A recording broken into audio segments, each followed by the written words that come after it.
Olha, já já nós vamos ouvir Cíntia Lages, João Carvalho e Francis Teixeira sobre esse tema. Eu queria só trazer uma informação de hoje para atualizá-la sobre essa movimentação no Senado e depois eu quero ouvi-los. A movimentação é do MDB. A bancada do MDB declarou apoio ao atual presidente do Senado, Rodrigo Pacheco. Nós temos, inclusive, as imagens dessa reunião de hoje. Na véspera da eleição, o MDB senta e fecha apoio a Rodrigo Pacheco. Você está vendo aí as imagens. Para você que está na rádio, é Rodrigo Pacheco com parte da bancada. O MDB tem a terceira maior bancada no Senado. São 10 senadores. Aí a gente está vendo o senador Marcelo Castro, o senador Renan Calheiros, outros nomes do MDB. Está faltando um nome aí, dos 10. É a senadora Ivete da Silveira, de Santa Catarina. Ela é uma dissidente no MDB e declarou voto em Rogério Marinho. Os outros 9, está aí a imagem da senadora Ivete, os outros 9 senadores da sigla afirmaram, vão votar em Rodrigo Pacheco. Para você ver como, até a véspera, a gente tem declaração de apoio com dissidências nessa eleição, no quarto turno do pleito. Cíntia. Essa eleição para o Senado parece aquele filme antigo do Schwarzenegger, O Exterminador do Futuro. A gente pensa que acabou, não é? A gente pensa que acabou tudo. Aí no final ele sobrevive, só uma carcaça, é uma coisa. Eu só consigo, a única analogia que eu consigo fazer, porque foi uma coisa que tomou um corpo nos últimos 2 dias. E é tão absurdo você imaginar que o bolsonarismo usa as redes sociais para fazer campanha para o Senado, constrangendo os senadores que vão votar em Rodrigo Pacheco. E que precisou que as mesmas redes sociais, com artistas, intelectuais, no dia seguinte, que foi o dia de hoje, reagissem com a hashtag Marinho Não. Assim, é uma coisa, eu acho que a gente está vivendo no Brasil uma sucessão de situações surreais. Mas saindo do campo da surrealidade e voltando agora para o campo da política, eu acredito que toda a articulação que o próprio governo está fazendo, que o Partido dos Trabalhadores, mas que principalmente a base do governo Lula se posicionando muito, eu mandei para você um tweet do Flávio Dino, ministro Flávio Dino, manifestando o seu apoio ao Rodrigo Pacheco. Eu fui conferir se o Wellington Dias e Rui Costa e Renan Filho, que são ministros, também tinham se posicionado. Eles não se posicionaram, mas eles vão votar, porque o que eu soube agora à noite é que vai sair amanhã de manhã os decretos com as exonerações. Eles vão tomar posse e depois se licenciar para poder voltar para os ministérios. Mas, assim, por que eu achei importante? Porque o Flávio Dino está na sua condição de ministro e ainda assim ele se manifestou publicamente. Isso significa o quê? Olha, tem toda a base de apoio do Lula, está forte. E os senadores estão trabalhando fortemente. Olha aí o que disse o Flávio Dino. Olha aí o tweet, para você que está na rádio, acompanha, e você que está na TV, Flávio Dino afirma o seguinte: a bancada do PSB no Senado, com o apoio do nosso presidente nacional, firme com a candidatura de Rodrigo Pacheco à presidência do Senado. Venceremos. Flávio Dino. Pois é, o que a gente sabe é que hoje todos estão trabalhando fortemente, todos os senadores estão trabalhando fortemente para eleger o Rodrigo Pacheco, mas tudo pode acontecer, inclusive nada. Olha, vou trazer, antes de você comentar, João, mais uma informação, a movimentação na bancada do PSD. O PSD, que é o partido de Rodrigo Pacheco, que tem a maior bancada no Senado, são 15 senadores. No entanto, 3 senadores da sigla já declararam voto em Rogério Marinho. São eles: Nelsinho Trade, do Mato Grosso do Sul, aí a imagem dele, Lucas Barreto, do Amapá, e o doutor Samuel Araújo, de Rondônia. O PSD, assim como o MDB, faz parte da base aliada do governo Lula, está apoiando aí a reeleição. Esses aí são bolsonaristas daqueles. O Nelson Trade é um dos mais ardilosos defensores. Eu acho que primeiro o Zé tem razão nessa questão do segundo turno, porque na verdade é um enfrentamento do grupo bolsonarista, né? do quarto turno que ele está falando, Zé, né? Que ele considerou o golpe o terceiro. porque é o enfrentamento do grupo bolsonarista com o Lula. Aí vai haver um posicionamento. Quem votar no Marinho é bolsonarista. E quem votar em Pacheco é Lula. Vai ficar dividido aí, o mar vermelho aí. Mas, inclusive, essa eleição para o Senado, ela está sendo associada ao fato de que grande parte dos cargos de segundo escalão do governo federal ainda não foram definidos, exatamente esperando o resultado das eleições de amanhã, é uma forma de testar. São cargos importantes, tem cargos muito importantes que ainda não foram ocupados. O governo precisa saber quem de fato está com ele para definir e o essas governo nomeações, precisa né? mostrar que tem a sua moeda também. Sim. Porque até então o que a gente está vendo é um parlamento empoderado e empoderado de uma forma real e até meio fictícia também, porque tem uma hora que esbarra esse empoderamento. Eles precisam do governo federal para executar suas obras, para atender suas bases, seus aliados, com as promessas de cargo. Então, eu acho que ou a estratégia do Lula ela é muito silenciosa, ou nesse momento a gente tem uma exacerbação desse poder do Congresso Nacional. Só para concluir isso aí, Cíntia, eu acho que essa eleição, é o que eu disse, é uma divisão de águas entre quem é bolsonarista e quem vai ficar com o Lula. Realmente, mas o mais notável nessa história, eu queria tocar na questão do orçamento secreto. O Ministério Público Federal e o próprio Ministério Público de Contas praticamente já definiram como vai ser a atuação agora com a responsabilização do orçamento secreto. Por quê, Ananias?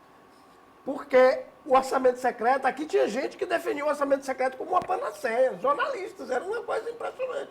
Como se fosse um dinheiro que você pega, gasta, faz, acontece e não vai ter prestação de contas, não vai ter nada, gasta como quer e não é nada disso. A responsabilização vai ser solidária, ou seja, quem mandou e quem gastou. Porque ninguém manda dinheiro para ninguém porque o cara é bonito. Ninguém manda dinheiro para ninguém sem um interesse fim. Então, o que já foi definido pelos Ministérios Públicos? Vão trabalhar na responsabilização conjunta. O dinheiro veio, não foi aplicado? Quem mandou a emenda e quem recebeu vai pagar o pato junto. Porque é uma ilegalidade. Ilegalidade você responde junto. O que começou na ilegalidade termina na ilegalidade. Quer dizer, praticamente todo mundo que operou com as emendas secretas e o dinheiro não foi aplicado, que é a grande maioria, vai acabar em uma inegibilidade mais cedo ou mais tarde. Esse é o fato, né? Para você ver, não adianta você fazer panaceia em cima de ilegalidade. Aqui tem jornalistas que dizem, mas o dinheiro já veio, agora já veio, não tem mais jeito. Não tem mais jeito? Não tem mais jeito é para o cara depois remendar a situação, né? Olha, João, já a gente avança também nesse tema do orçamento secreto, mas antes eu queria ouvir o Franz, porque eu trago mais uma informação de outro partido, ainda tratando da eleição no Senado. O líder do União Brasil, o senador Davi Alcolumbre, anunciou a independência da bancada. Mesmo Alcolumbre sendo cabo eleitoral de Pacheco. Essa postura do Alcolumbre está criando a expectativa nos bastidores de que Marinho possa avançar sobre a bancada do União Brasil. União Brasil que tem 9 senadores. Desses 9, 2 já anunciaram voto em Marinho. São eles, Alan Rick, do União Brasil do Acre, está aí a imagem dele. Bolsonarista convicto, sim. E Sérgio Moro, do União Brasil do Paraná. Francis Teixeira. Anti-Lula, né? Ananias, apesar do União Brasil ter cargos na administração federal, a ministra do Turismo, Daniela do Vaguinho, inclusive é filiada ao partido, é um apoio muito tímido à gestão do atual presidente Luiz Inácio Lula da Silva. E a gente vê isso, inclusive, por esses nomes. Esses nomes que já anunciaram apoio ao Marinho são nomes, de fato, bolsonaristas. E a aposta dos aliados do Marinho nessa disputa do Senado é que as traições aconteçam, porque a votação é secreta e em relação ao PSD, especificamente, que é o partido do Rodrigo Pacheco, aliados do ex-presidente Jair Bolsonaro, que hoje apoiam o Marinho nessa disputa, acreditam que podem conquistar até 7 votos na bancada de 15 do PSD. Então, eles apostam nessas traições que sempre acontecem. Mas eu acredito que, inclusive, pode ter um efeito contrário. A gente observa muito, a Cíntia citou essa movimentação de cobrança nas redes sociais aos senadores. Pode ser que alguns, inclusive, se sintam pressionados a anunciar um apoio ao Rogério Marinho e ali nos bastidores, por trás, haja uma costura do governo federal e no final esses senadores votem também a favor do Rodrigo Pacheco. Então tudo isso pode acontecer. Hoje eu acredito, ainda que de fato o Pacheco será reeleito presidente do Senado, e algo interessante a se observar também, caso o Marinho seja eleito, é essa relação com o Supremo Tribunal Federal, porque há um grande temor que haja um tensionamento na relação do Congresso com o Supremo, porque os bolsonaristas mais radicais que estão na base de apoio do Marinho, alguns deles defendem impeachment de ministros do Supremo. E também algo interessante a se observar, caso o Marinho vença, é a relação com a gestão Lula, porque apesar dele garantir que não vai travar as pautas do governo federal, a gente sabe que o Bolsonaro está, sim, de fato, articulando a eleição do Marinho. E, claro, isso não é de graça. Tá aí, a gente trouxe para você um raio-x da situação dos principais partidos que se movimentaram nesta reta final, onde dois deles, o MDB, declarou apoio a Marinho, também o PSD é o partido, perdão, apoio a Pacheco, o PSD é o próprio partido do Pacheco, onde há algumas dissidências. E a União Brasil declarou independência, mas a maior parte da bancada está com Pacheco. Ele segue, portanto, favorito, mas algumas dissidências estão chegando ao nome de Marinho. E aí, dentro desse raio-x político, dessas movimentações do xadrez dessa eleição, tem um fato que a Cíntia chamou a atenção durante o nosso debate, é que as redes sociais foram inundadas com relação a esse tema, este duelo, este quarto turno entre bolsonaristas e o governo Lula. E aí, seu Zé, eu queria a colaboração do senhor para a gente entender de forma mais clara este fenômeno neste momento, porque o que a gente tem visto são senadores tendo as suas redes sociais, os seus telefones particulares via WhatsApp, inundados com ameaças, com xingamentos, palavras impublicáveis, por uma horda. E aí, eu sempre vejo em séries muitas hordas de zumbis. Nessas redes sociais também a gente consegue ver essas hordas que, quando recebem um comando, vão todos juntos em direção para atacar, para avançar, em especial sobre esses senadores que estão na base de apoio de Rodrigo Pacheco. Então, o método para enfrentamento em eleições continua. Veja bem, eu chamaria a atenção para duas anormalidades da vida política nacional. Uma que a gente observou recentemente durante a campanha eleitoral que conseguiu eleger Lula presidente da República, que foi o uso de maneira escancarada do orçamento secreto, de maneira afrontosa, o uso eleitoral, inclusive, que foi feito do orçamento secreto, que ficou como uma característica desse Congresso que está terminando a legislatura agora. No outro lado, e aí no Senado, é outra anormalidade que é vergonhosa, que é o grupo que está querendo a presidência, se contrapondo ao Pacheco, apostar na traição como arma política durante essa eleição. É natural que, com isso, eles tenham que puxar, que é da prática da direita, da extrema-direita. Aliás, morreu no domingo a Adriana Dias, que foi a pesquisadora, uma antropóloga reconhecida, autora de vários livros, de um estudo científico profundo sobre a história do neonazismo e a influência a vinda do neonazismo para o Brasil, o crescimento do neonazismo, sobretudo nos últimos 4 anos, sob o governo Bolsonaro. Eles vão atrás das redes sociais para tentar puxar a opinião pública para constranger exatamente os senadores que eles imaginam que não podem conquistar. Então, realmente um quadro deprimente da política brasileira, recentemente pelo orçamento secreto, usado de forma criminosa e inescrupulosa durante a campanha, e agora como uma rotulação, como uma moeda importante da política por parte deles, da traição como forma de chegar ao poder. Ou seja, a continuidade do ódio, né? Sim. Continua se trabalhando com o ódio. E só para complementar isso que o Osmando falou, a reação hoje pró Rodrigo Pacheco, porque aí você tem, a toda ação corresponde uma reação, né? Na mesma, ai, me ajuda? Na mesma proporção. Na mesma proporção. Mesma A lei do Newton, né? Na mesma proporção. Então, assim, No hoje... sentido contrário. Não é? Não. Não. A reação já existe. Né? Eita, faltamos as aulas de física. Mas a reação, assim que eu já disse. Então, eu quis dizer o seguinte, que a reação, ela aconteceu, e eu queria dar um exemplo. O senador Alessandro Vieira é o mais pressionado.